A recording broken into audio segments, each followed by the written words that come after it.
ที่ข้าครับถ้าใครมาลาลองสักเสกาเนี่ยก็ลองอันตีป่วนมาเนาะมีโควิด19 2 เดือนดีป่วนมาเนาะ3 เดือนก็2 เดือนแล้วครับเอาค่ะเอาค่ะเนาะก็ใครมาลองซึ่งมือคา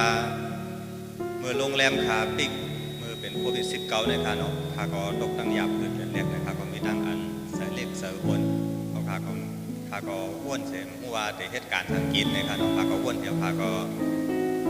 ขี้เลือดในเส้นดังคาเป็นเจ้าคาก็ไม่คาว่าได้แห้งกินได้หาเฮ็ดซึ่งเขาคาได้เลย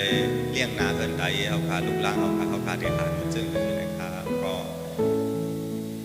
ลืมคาเป็นเจ้าเดียวคาก็อ้วนกองจังเช้าคาก็ลาดกรรมได้นะครับในอิสยาครับก็อะไรทั้งแก้มดิกในอิสยาครับเนาะข้าก็กองเสียงดังของข้าวนเจิงหรือข้าเนี่ยข้าวนป่าเล่นเกมออนไลน์เขาเมื่อข้าวนเล่นเกมออนไลน์กับข้านั้นข้าก็คุกจะอะไรพลาดเป็นตัวเป็นข้าก็เลือดรอดไม่นะข้าในเลือดนั้นข้าเนาะข้าก็หัวข้าได้อยู่กินเจิงหรือข้านะข้าก็ไม่เจอนะครับย้อนเบอร์สำคัญนะข้าขี้เลือดข้าลืมพลาดเป็นเจ้าได้ครับเมื่อข้าไม่เจอข้าอยากเป็นครับสักด้านคาเดชซึ่งคาก็ไม่คาคุกเจริญพาเป็นเจ้าเป็นคาบอกมหาพาเป็นเจ้าคือคาสู้ดองเนี่ยก็ไม่พาเป็นเจ้าก็เลยลาต่อคาขนาดเลยลาต่อตั้งสู้ดองคาคือคารับตาสู้ดองราคาหันเป็นปนใส่เสื้อขาวก็อยู่ในหมักตาคาเนี่ยคาก็เลยสู้ดองคาก็เลยว่าวิ่งมาจากเจ้าวิ่งอยู่ซ้อมกันครับเมื่อคาคิดเรื่องเมื่อคาลงตั้งกองตั้งพาเป็นเจ้าก็กองตั้งเจ้าซอยเทียมมาจากกันนะครับคาก็เลยสู้ดองก็ไม่ผ่านมาเลยก็ไม่ตั้งอันไม่เจอค่ะตั้งอันคาว่าคาได้อยู่ซึ่งคือกินซึ่งคาได้เลี้ยงลูกหลานกันซึ่งคือตั้งอันเจอนั้นก็คามีตั้งอันไม่เจอเสียอีกค่ะคามีตั้งอันว่ามันเจอดีๆไปจอมเสร็จตั้งคาเป็นเจ้าค่ะเนาะคาก็เลยพัดอ่านยามเด็กวนมือผูกปอกที่ผ่านมามือคาพัดอ่านยามเด็กเนี่ยค่ะเนาะคาได้ใครนอน5คาได้ใครพัดอ่านได้เย็นนึงมาเลยค่ะมือคาอ้วนเสียวกลับตัวกลับจะว่าคาว่างเจอในภาพเจ้าคาได้ไปจอมเสร็จตั้งภาพเป็นเจ้าอย่างก็สู้ต้องอย่าไปเฮ็ดเลยภาคีหรือตั้งอันจางโดยดังเสียงดังโมดยาให้คาป่วนเสียดังอันจางโดยป่วนอันดีอันคาอาชากดีอันคาได้หลงเลยผิดกว่าเส้นดังภาพเป็นเจ้าให้คากลับมาหาเส้นดังภาพเป็นเจ้าคือคาสู้ต้องเลยสักตั้งคาก็เลยเปลี่ยนแปลงกว่าเลยก็คาก็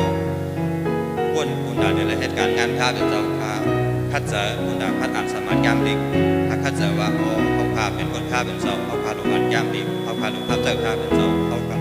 เมื่อเขาคาดกตั้งหยาบผืนจังไหนก็พี่น้องไตเขาคาก็ดกตั้งหยาบผืนมันจังนะเขาคา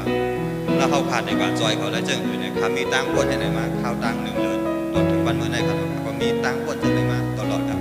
คำผิดเบิกเส้นตั้งไหนตั้งเอกอันเขาเอกอันว่าเขาคาดีจอยเขาได้จังเขาคาดีกว่าหาเขาได้จังอยู่เนี่ยก็คาก็ป้วนเดียวนะครับก็ป้วนเป็นดาดีประกาศเขาดังเสียงเดียวเขาคาใครลาดลงลาดังใหญ่ขอดอันเขาตั้งยาพื้นข้าใครกว่าซอยหรือเขาจังเลยค่ะเนาะข้าก็มาเส้นตั้งกว่าหาแล้วจะเฮ็ดจึงคือข้าก็ตัดอันย่างไปสู้ดองยาข้าก็เหตุการณ์ในเฟซบุ๊กข้าก็ส่งกับมันก้อนหนึ่งเงี้ยก้อนหนึ่งจอมปีจอมน้องอันนี้ข้ากว่าเลยก็ข้าก็กว่าลัดบอกต่อเขาลัดทางเราดังสื่อเปียวของเจ้าเยซูคริสต์กันเนาะข้าก็ได้ลัดเนี่ยเรามีคนดี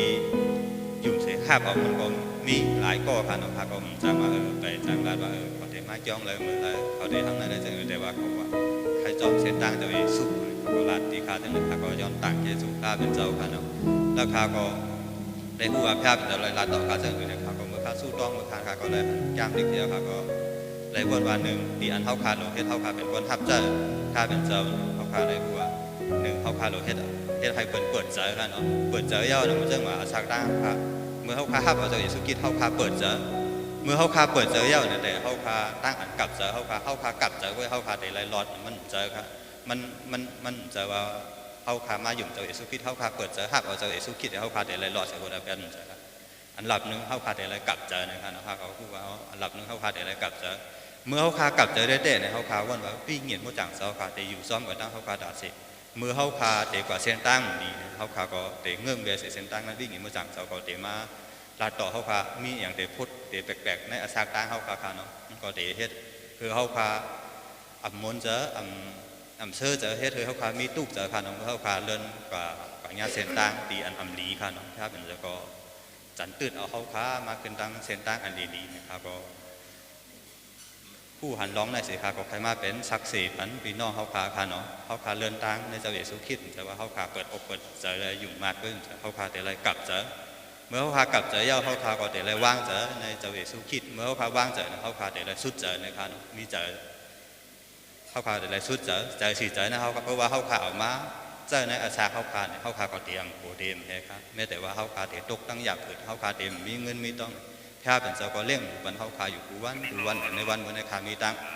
ซื้อเจอนะครับคำมีตั้งอันไม่เจอแม้แต่ว่าคาเต็มเลยเหตุการณ์วันตาเมื่อนาโรงแรมคาเต็มเลยเปิดนะครับก็มีตั้งอันซื้อเจอมันเปลี่ยวเลยคำมันเจอในเจ้าค่ะเจ้าเอสุคิดได้เลี้ยงดูปันเขาค่ะเหมือนเจ้าหนังเจ้าเอสุคิดเลี้ยงปันนกนะครับเนาะมันเจ้าหนังในยามดิกแต่ไม่นั่นค่ะเนาะนกอันตัวนึงบินออกกับหากินกูวันเนี่ยมันก็เอาเก็บซิมเสื่อมซิมอาหารในห้างมันค่ะเนาะมันก็เลยกินเลยทางได้กว่าอยู่กูวันในตอนนั้นชีวิตอาสาพันกว่าอยู่กูวันเนี่ยถ้าเราได้เลี้ยงวันเขาขามันเจ้าหนังนกนะครับก็ลายหันยามดิกหลายยามดิกแล้วก็พาก็ลายเข้ากับกลุ่มอันนี้เจ้ามีเจ้าชาใจมองเขามีฉามามีฉาหลายอันนั้นเขาพาก็อันที่เขาพาเฮ็ดลงกับในเพจทุกประกาศข่าวพาก็เลยกับเขากลุ่มเนี่ยเฮ็ดจอมกันที่เขาก็ประกาศเขาก็ประกาศเขาก็เขียนแก้มดิกลงเพจเขาก็เขียนแก้มดิกคนต่างเขียนแก้มดิกลงเพจกว่าจังไหนค่ะเนาะเขาพาก็มิ้วเลยดีอันเขาพาเฮ็ดกว่าแล้วอัน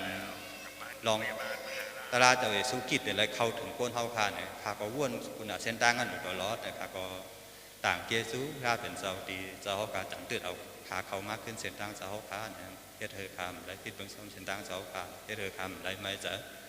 แล้วมีตั้งทุกข้าอยากเกิดซะกูสั่งกูเปิงเจ้าคาเรื่องหรือมันเท่าคากูวันนะครับก็ไปมาเป็นศักดิ์ศรีแล้วต่างเกซูคาเป็นเจ้าเองดีครับ